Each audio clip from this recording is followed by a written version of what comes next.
तो आज हम जो हमारा सेकंड सेशन है, दूसरा सेशन है, उसमें हम देखेंगे कि भगवान कृष्ण ने जो भगवत गीता बोली है उसमें वो उन्होंने 5000 साल पहले बोली थी, है ना। तो किसी के मन में प्रश्न आ सकता है कि क्या ये केवल 5000 साल पहले आई या ये पहले से है। कई लोग बोलते हैं कि तो बहुत अनादि काल से हैं, ग्रंथ वेद वगैरह बहुत पुराने हैं। तो फिर कोई बोल रहा है 5000 साल पहले ही है। तो हमारे दिमाग में कुछ कंफ्यूजन हो सकता है, कुछ क्वेरी आ सकती है, कुछ समस्या आ सकती है कि भाई ये ऐसे कैसे हुआ। तो इसको हम समझ सकते हैं कि नहीं, भगवत गीता के ही चौथे अध्याय में भगवान बोलते हैं अर्जुन को कि वास्तव में ये जो मैं तुम्हें ज्ञान दे रहा हूं अभी 5-8 साल पहले, मैं बता रहा हूँ 5 साल पहले बात हो रही है। तो भगवान बोल रहे हैं कि मैंने जो तुम्हें अभी ज्ञान देने वाला हूं, ये ज्ञान मैं पहले भी सूर्य देव को एक बार दे चुका हूं।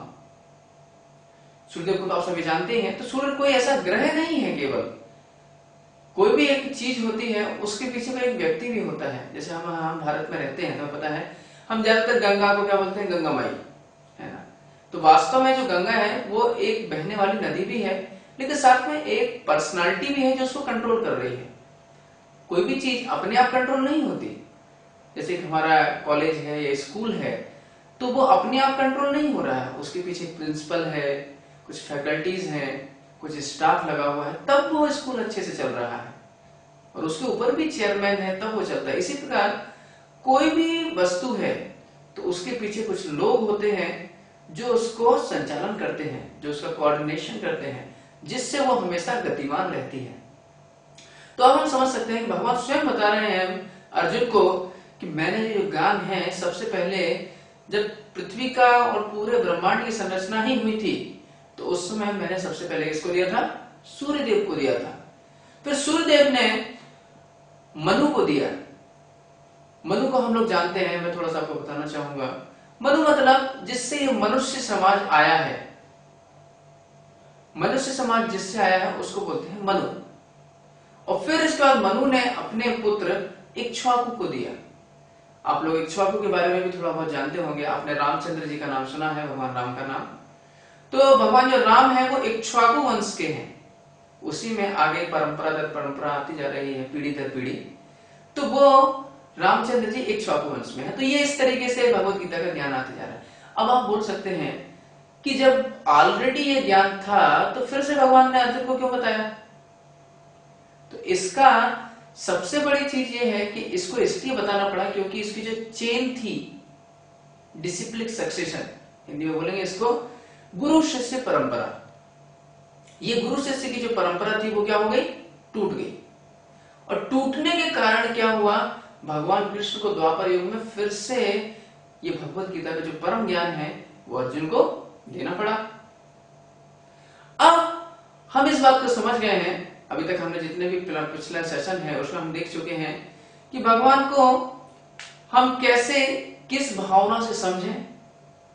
तो हमने ये देखा था कि भगवान को हमें सबसे पहले एक इस तरीके से समझना होगा कि भगवान एक व्यक्ति है, जैसे हमने देखा था।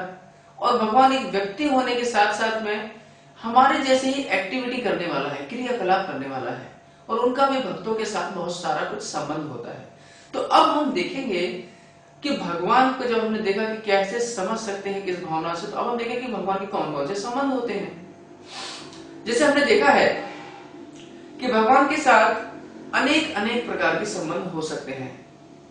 जैसे अगर आप भगवान कृष्ण की बात करें तो भगवान कृष्ण का जब वृंदावन में रहते थे तो जो पेड़ होते थे पेड़ भी झुक जाते थे अपने फल देने के लिए स्वतः। जैसे एक हमारे यहाँ भारतवर्ष में एक बहुत बड़े साइंटिस्ट हुए हैं, उन्होंने एक रिसर्च की थी कि पेड़ों में भी जान होती है। तो वास्तव में अगर आप वेद पढ़ेंगे, इसके बारे में भी हम आगे चर्चा करेंगे, वास्तव में अगर आप वेद पढ़ते हैं या फिर हमारे जो सभी पुराण पढ़ते हैं तो आपको पता चलेगा कि जितने भी जीव जंतु होते हैं उसमें पौधे भी एक प्रकार के जीव जंतु हैं और उनमें भी जीवन होता है। तो ये हमारे वेदों में ऑलरेडी था, लेकिन अभी के साइंटिस्टों को, जितने भी हमारे वैज्ञानिक हैं, उनको अभी पता चल रहा है कि इसमें भी क्या है, प्राण है, जीवन है। तो वास्तव में कुछ जो पेड़ होते हैं वो भी भगवान की सेवा करते हैं, फल देके, छाया देके, इस तरीके से।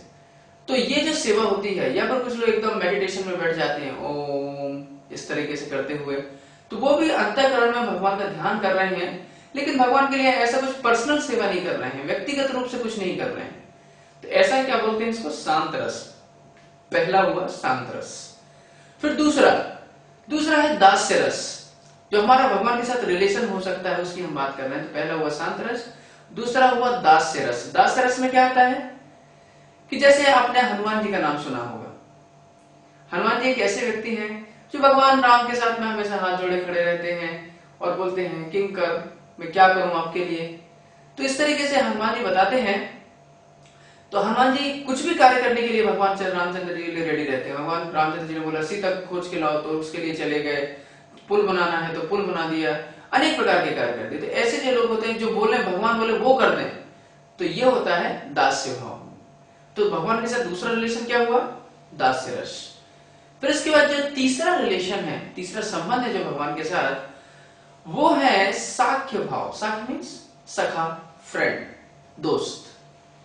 तो कुछ लोगों का जैसे आपने देखा होगा जो अर्जुन है, जो भी हम इस वक्त इसलिए डिस्कस कर रहे हैं कि अर्जुन का भगवान से क्या संबंध है, इस चीज को जानने के लिए हम ये चीज जानना चाह रहे हैं।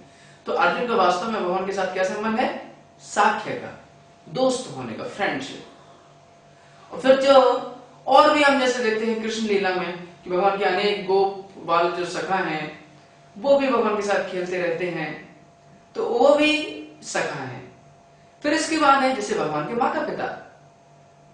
वास्तव में तो भगवान से बड़ा कोई नहीं है, लेकिन भगवान आदान प्रदान करने के लिए, भगवान रेसिप्रोकेशन करने के लिए कि कैसे हम भक्तों के साथ आदान प्रदान करें, वो अपने भक्तों को अपने से भी बड़ा दर्जा दे देते हैं। वो अपने भक्तों को माता पिता बना देते हैं।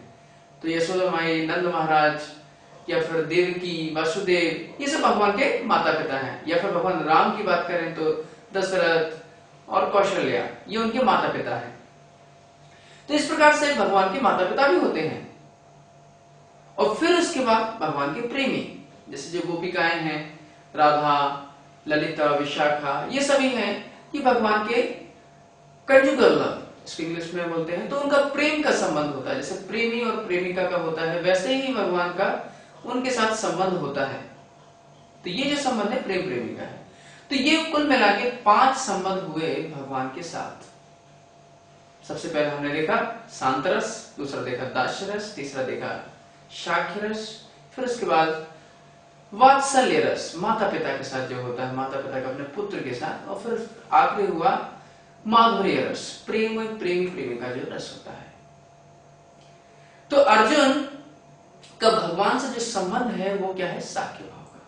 तो आज हमने जो देखा है कि भगवान के साथ कौन कौन से संबंध हो सकते हैं, तो हमने इस पर क्लास की है। हरे कृष्णा।